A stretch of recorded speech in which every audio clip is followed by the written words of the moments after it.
Hai teman-teman, selamat datang di Persona Canates. Dan saya ucapkan bagi teman-teman yang telah lolos seleksi kompetensi dasar. Dan selanjutnya teman-teman akan mengikuti seleksi kompetensi bidang, baik yang CAT ataupun yang tambahan, yakni non-CAT yang dilaksanakan oleh instansi masing-masing yang teman-teman apply. Dan bagi teman-teman yang masih bingung nih, apa sih materi yang harus kita pelajari, kemudian bentuk soalnya seperti apa, nanti saat pada tes CAT SKB, di video ini saya akan berikan materi ya, dan juga soal latihan, dan materi tersebut berdasarkan pengumuman kisi-kisi dari Permenpan RB nomor B5457 HMSM 0100 di 2024. Dan sebelum kita mulai, jangan lupa di subscribe. Kalau sudah, saya akan informasikan lagi terkait bobot penilaian kelulusan perankingan CPNS.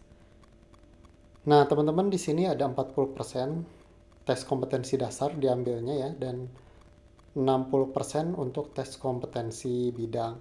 Di mana teman-teman yang peringkat pertama belum tentu bisa peringkat pertama lagi jika tes kompetensi bidangnya itu kurang baik ya, dan bisa jadi yang tes kompetensi dasarnya itu mepet-mepet tapi tes kompetensi bidangnya itu bisa maksimal, teman-teman bisa menepati posisi peringkat pertama. Jadi lebih semangat lagi untuk mempelajari tes kompetensi bidang ini, karena untuk tes kompetensi bidang itu tidak jauh dari kisi-kisi ya yang diberikan oleh Permenpan RB ya, pengumuman Permenpan RB nomor yang tadi. Kemudian teman-teman, tanggal 20 nanti setelah video ini di bulan November ya, saat video ini dibuat nih, untuk SKB non-CAT itu ada beberapa instansi yang melaksanakan. Di antaranya instansi pusat yang sering mengadakan SKB non-CAT, di mana tesnya sendiri itu ada tes psikotes, ada tes kejiwaan, ada wawancara tulis, ada wawancara user non tulis, ada medcheck, ada kesamaptaan, micro teaching, dan yang lain-lain yang disesuaikan dengan kebijakan instansi masing-masing yang dapat teman-teman dapatkan informasinya di pengumuman BKD masing-masing. Dan untuk SKB non-CAT sendiri itu sifatnya ada yang menggugurkan dan ada yang tidak menggugurkan. Contohnya apa yang menggugurkan? Tes psikotes itu ada beberapa instansi yang menggugurkan. Kemudian ada tes kejiwaan, ini juga menggugurkan. Menggugurkan tuh dalam artian apa? Jika teman-teman gagal psikotes dan tes kejiwaan ini, teman-teman kemungkinan besar tidak akan lolos untuk SKB-nya, meskipun SKB CAT-nya bagus. Oke, kemudian untuk tes psikotes dan kejiwaan, teman-teman bisa akses linknya di deskripsi ya teman-teman.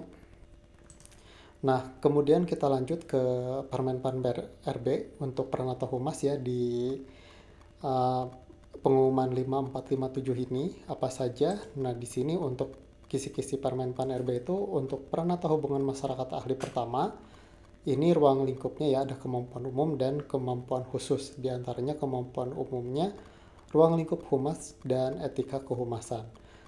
Dan untuk Pranata terampil juga sama ya, untuk kemampuan umumnya ada dua, yakni ruang lingkup humas dan etika humas. Yang membedakan yakni kemampuan khususnya dari Pranata Hubungan Masyarakat terampil dan pertama, di mana di Pranata Hubungan Masyarakat Ahli itu ada audit komunikasi, tapi di terampil tidak ada ya, cuman ada tambahan fotografi dan komunikasi visual. Ini yang membedakan teman-teman, sisanya itu sama. Oke, dan materinya seperti apa? Ini ya, saya sudah susun materinya. Nah, di sini ada ruang lingkup humas, ini juga ada ruang lingkup humas. Di sini ada ruang lingkup pengertian hubungan masyarakat itu apa, tujuan hubungan masyarakat itu apa, ya. Kemudian fungsi hubungan masyarakat, ruang lingkup tugas dan tanggung jawab humas hubungan masyarakat. Itu saya sudah buat rangkumannya, teman-teman. Silahkan cek linknya di deskripsi ya, di Tokopedia. Teman-teman bisa dapatkan hanya di Tokopedia untuk materi, semua materi ini ya. Selanjutnya teman-teman, kita masuk ke soal latihan. Nah, di sini untuk soal tes SKB CAT Pranata Humas yang diambil dari materi yang telah disusun ini, yang telah kami susun. ya teman-teman, kita buatkan soal latihannya. Ya, karena apa? Karena untuk tes SKBCAT seperti yang saya infokan itu tidak keluar dari sini ya teman-teman. Ya, mengacunya pasti pada Permenpan yang ini. Oke, kita mulai ke soal latihan. Jadi sistemnya kita simulasi tryout. Saya akan berikan waktu di sini teman-teman 30 detik untuk menjawab. Silahkan dibaca. Oke, saya bantu jawab untuk bantu baca untuk soal yang pertama ini.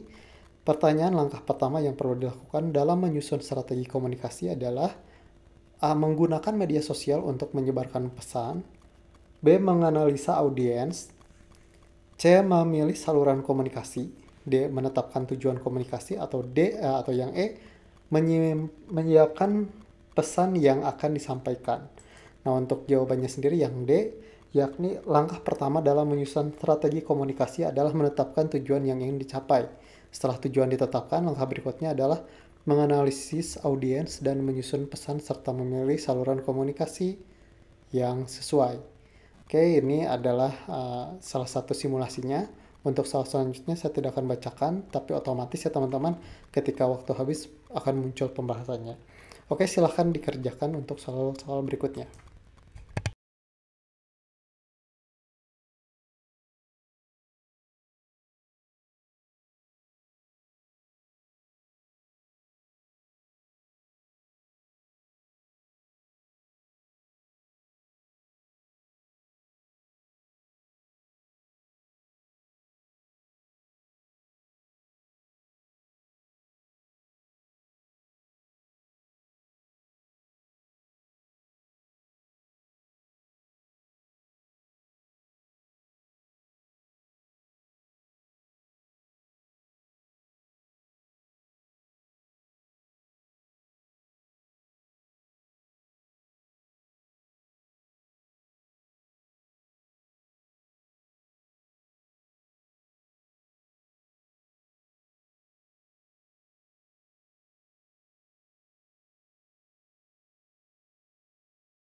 Oke, teman-teman, itu adalah soal dan materi reviewnya saja, dan jika teman-teman ingin lengkapnya silakan cek di Tokopedia ya. Jika perlu teman-teman untuk latihan, serta ini adalah isinya, teman-teman akan mendapatkan 6 paket tryout. Oh ya, ini bukan buku fisik ya teman-teman, tapi ini ebook PDF, jadi akan dapat 6 paket, dan per paketnya itu ada sekitar 80-100 soal. Dan juga ada materi lengkap dari Pranata Humas ya, baik ahli pertama ataupun terampil. Oke, sekian dari saya, mudah-mudahan ada gambaran. Wassalamualaikum warahmatullahi wabarakatuh.